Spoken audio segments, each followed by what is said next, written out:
PSI. All right. Invesco Dynamic Semiconductors ETF. Revisiting semiconductors. I did a blitz one time, a few mini podcasts back on most of the components of the semiconductor index. And time has moved on. I had to breaking down, I think, back in those days here, early October or mid-October. There was the pullback. And then we had a great opportunity to short again, and now down it goes. So, with no further ado, look at that vacuum. Whoa! That's not a lot of support, guys, on the way down. Here's some monthly defined resistance term support. That could be an eventual level of importance once that price action gets down there. And here after that you have natural support. And no, they can't stretch that. And then you had another move. Whoa.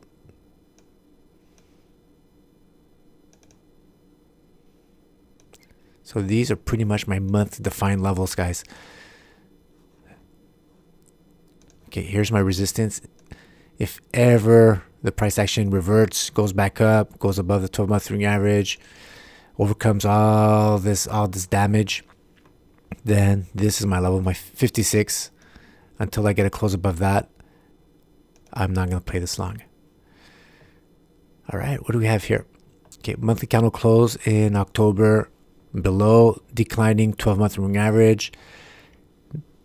Next month, price action came back to test that monthly defined breakout line, breakdown line. Next month, gapped up, but closed below that monthly defined breakdown line. Price action, as long as it keeps remaining below 12-month average, queuing it more and more. And right now, there's a pullback close towards that breakdown line. And that's where we're going to go zoom on the weekly. We're going to do some Stan Weinstein stage analysis, see if there is a pullback, an opportunity right here to enter short. If I want to compare distance, this I'm starting to fiddle with. The distance from the 12-month moving average. See, I'm going far away. I put some lines in the sand at 10% below or above. If you're too far away, you're out of that zone. You might have a chance of retracing back, getting pulled back towards the 12-month average. But right now, if you want to short, if you want to enter, so you went far away from the 12-month average, over 12%, 14% right here. Now it's starting to go back. It's pulling back up. So I think there's a sweet spot. I'm trying to, when you get within maybe 5%, right now we're at,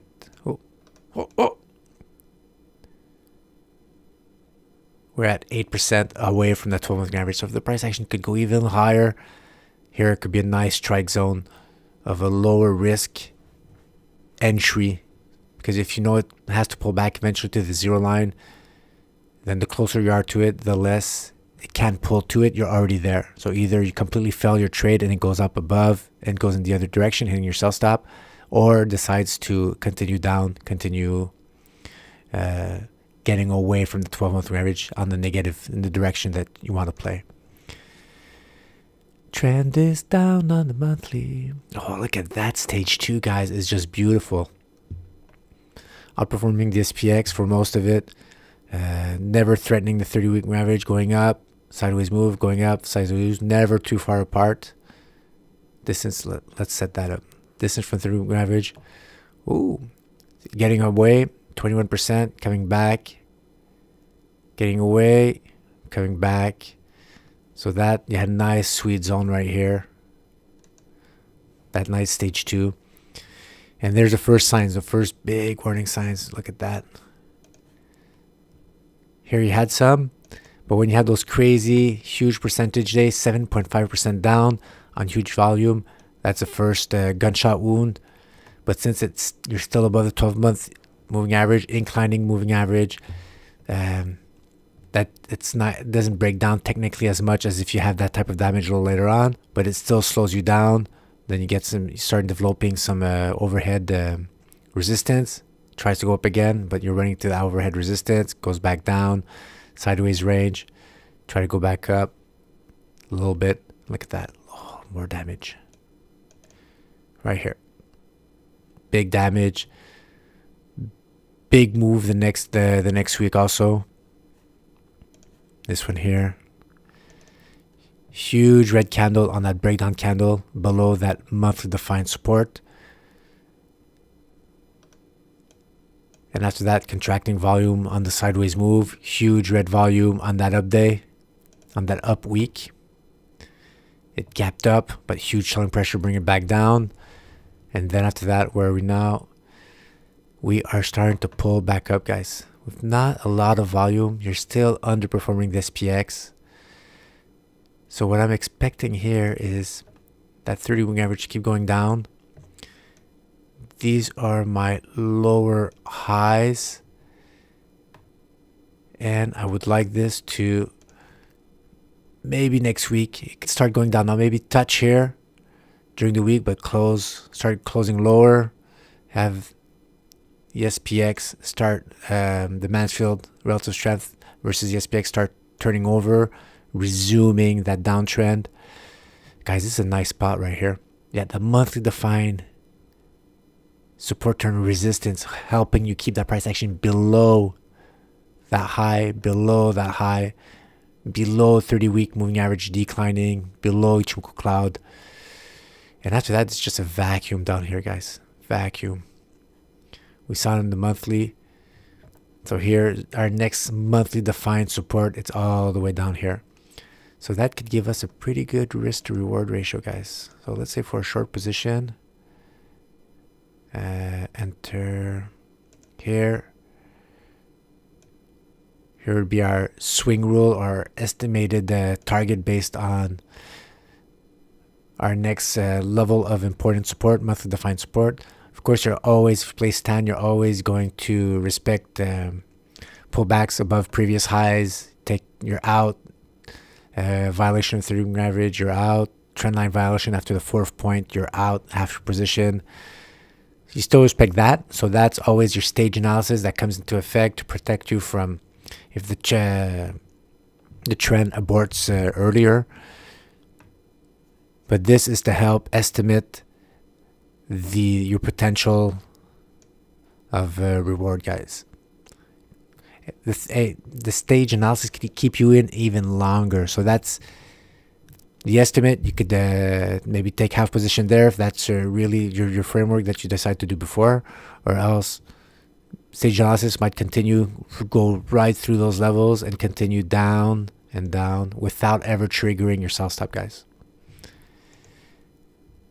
So where would I put my sell stop? I would enter, let's say it pulls back just a little higher. Oh, just a little higher. So that would be my entry right here at 48. My sell stop. Oh, can I move this? Hey. Okay, hold on. 30, let's say 48. My entry if I'm so lucky.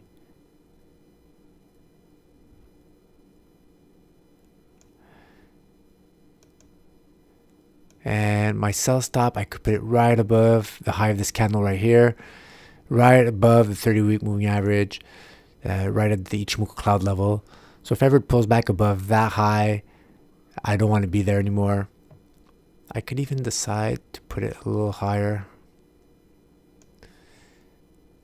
Also remember, I'm above that monthly defined support.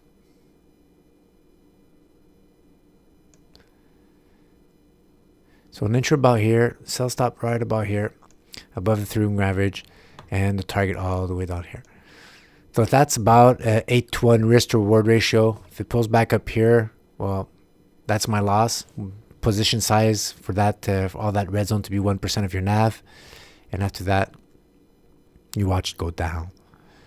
So that's pretty much how you get to do some risk to reward, some risk management.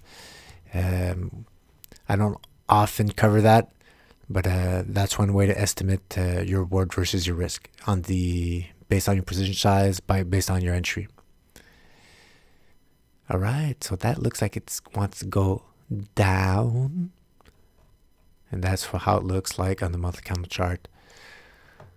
All the way down here. And then after that, you could get greedy and start looking at further away targets. If you go all the way down through that support, through that natural support, and all to this base right here, down here. I could even do some more estimates using Fibonacci. Fib retracement. 2008 bottom. And that brings us to...